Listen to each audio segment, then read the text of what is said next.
গত পরশু প্রয়াত হয়েছেন ভারতবর্ষের প্রাক্তন প্রধানমন্ত্রী ডক্টর মনমোহন সিং। আজ তার দেহ সৎকার করা হয়। সর্বভারতীয় কংগ্রেসের পক্ষ থেকে আজ গোটা দেশ জুড়ে কংগ্রেসের দলীয় কার্যালয়ে মনমোহন সিংকে শ্রদ্ধা জানানো হয়। একই ছবি রায়গঞ্জের রেল স্টেশন সংলগ্ন এলাকায় অবস্থিত জেলা কংগ্রেস পার্টি অফিসে এদিন একটি শ্রদ্ধা অনুষ্ঠানের আয়োজন করা হয়। উপস্থিত ছিলেন কংগ্রেসের জেলা সভাপতি মোহিত সেনগুপ্ত, কংগ্রেস নেতা লিয়াকত আলী, নার্গিস খাতুন সহ অনেকেই।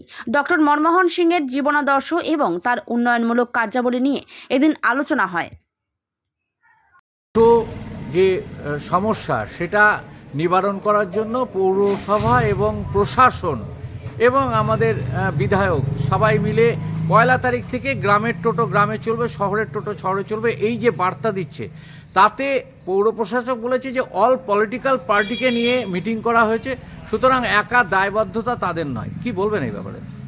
এখন উনি তার দায়িত্ব আলা যাচ্ছে, উনি তো মিটিং করেছে, আমার জানেন না।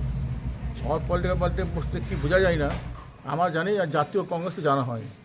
তো এই মুহূর্তে আমরা কী বলবো, উনি ওনার ঢাকার জন্য সে কথা বলছেন, মিথ্যা কথা বলছেন। এই যে পৌরসভা যেটা জারি করছে সেটা কি আপনি একমত যে গ্রামের টোটো গ্রামে চলবে, শহরের টোটো শহরে চলবে? খুব নিন্দার বিষয় যে গ্রাম শহরকে বৈষম্য করছে। গ্রামের মানুষ শহরে আসতে হবে না, শহরের মধ্যে গ্রামে যেতে হবে না, এটা একটা নিন্দার বিষয়। এখন অ্যাকচুয়ালি ওরা কোনো নিয়ন্ত্রণ হারিয়ে ফেলছে। আমার সময় যখন আমরা ছিলাম পৌর বোর্ডে ছিলাম, তখন প্রায় 500 টোটোকে আমরা লাইসেন্স দিয়েছিলাম, নিয়ন্ত্রণ ছিল একটা, যে এর ভিতরে যাওয়া যাবে। কিন্তু এখন তো মুড়িমুড়কির মতো টোটো আসছে। নিয়ন্ত্রণ করবে কে?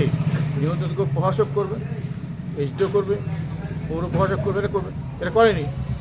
সব টোটো ঢুকে গেছে। আজকে নিঃসন্দেহে টোটো শহরে অত্যন্ত বেড়ে গেছে, মানুষের পথটা দেওয়া হয়েছে, সেই দায়িত্ব তো পৌর প্রশাসক নিতে হবে। কেন এত টোটো ছাড়া হলো?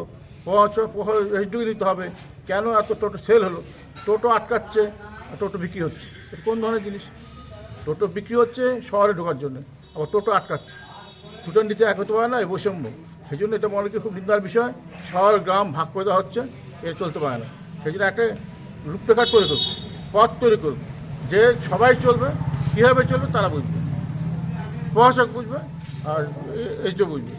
এইভাবে তো দায়িত্ব যাবে না। যে হারে টোটোগুলো ব্যাংকে লোন নিয়ে কিনেছে, তাদের কী হবে? সেই জন্য সবই মর্মান্তিক ব্যাপার। টোটো চালকদেরকে না খাওয়ার ব্যবস্থা করছে। বেকার যুবক যাবে কোথায়? বেকারের চাকরি নাই, চাকরিতে টাকা লাগে, তাও চাকরি নাই, বেকারে যাবে কোথায়? খাবে কী করে? পেটে গামছা মাঝে ঘুরে বেড়াবে? সেটা আমি মনে করি টোটো চলবে, ঠিকভাবে চলবে, এবং যাতে নিয়ন্ত্রণ দেখা পার না করে, ঠিক মতো চলে, এটা আমার আহ্বান করবো। টোটো চলবে, ভাগ করে দেবে, কোন দিক দিয়ে যাবে, রুট ম্যাপ তৈরি করবে, সেই মোতাবেক টোটো চলবে। ক্ষতিকারক প্লাস্টিকের ক্যারিব্যাগ বর্জনের নির্দেশ দিয়েছে সরকার। চারিদিকে চলছে সচেতনতামূলক প্রচার কর্মসূচি। রায়গঞ্জেও তার ব্যতিক্রম নেই। ক্ষতিকারক প্লাস্টিক পরিবেশকে চরমভাবে দূষিত করছে। এর থেকে নিস্তার চাই। তাহলে উপায় কি? চিন্তা নেই, রায়গঞ্জে চলে এসেছে বিকল্প ব্যবস্থা। সবার জন্য সুখবর। পশ্চিমবঙ্গ সরকারের অনুমোদনে আগামী সপ্তাহ থেকেই শহরে তৈরি হতে চলেছে পরিবেশ বান্ধব দূষণমুক্ত বিভিন্ন ধরনের বায়ো ক্যারিব্যাগ, যা অবশ্যই পচনশীল। একেবারে সুলভে পেয়ে যাবেন আপনারা। আগ্রহী বিক্রেতা ও ডিলারশিপের জন্য অতি সত্বর যোগাযোগ করুন আমাদের সাথে।